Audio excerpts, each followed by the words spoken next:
पांडे जी का बेटा हूँ, चुम्मा चिपक के लेता हूँ। हाँ पांडे जी का बेटा हूँ, चुम्मा चिपक के लेता हूँ।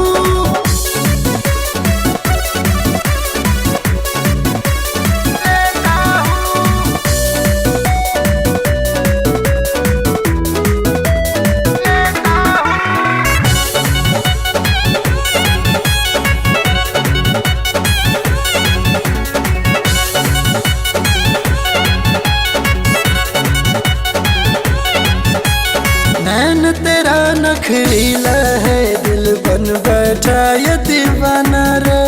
डालना ऐसे गाना मुझ पे, खोज के नया बहाना रे, खोज के नया बहाना रे। नैन तेरा नखरीला है, दिल बन बैठा ये दीवाना रे। डालना ऐसे गाना मुझ पे, खोज के नया बहाना रे। मेरी बंजाल भर तू आ जा इधर, तुझे बाहों में आज भर लेता हूँ। पांडे जी का बेटा हूँ, चुम्मा चिपक के लेता हूँ। हाँ पांडे जी का बेटा हूँ, चुम्मा चिपक के लेता हूँ।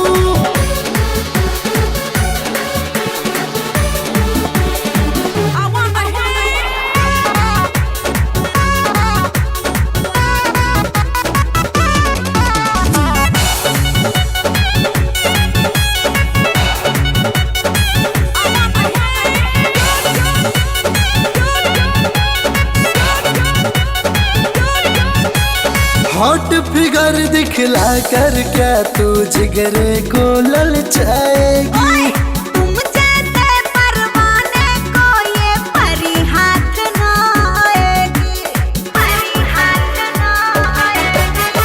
हॉट फिगर दिखला कर क्या तू जिगरे को ललचाएगी। तुम जैसे परवाने को ये परी हाथ ना आएगी। तेरे होठों का जाम कर दे मेरे नाम, ये ऑफर मैं तुझको देता हूँ।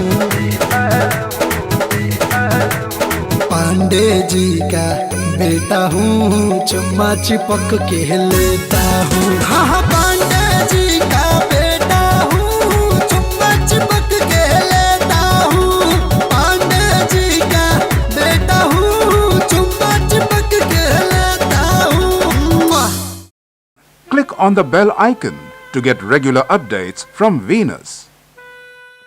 For more entertainment, log on and subscribe to www.youtube.com/VenusBhojpuri.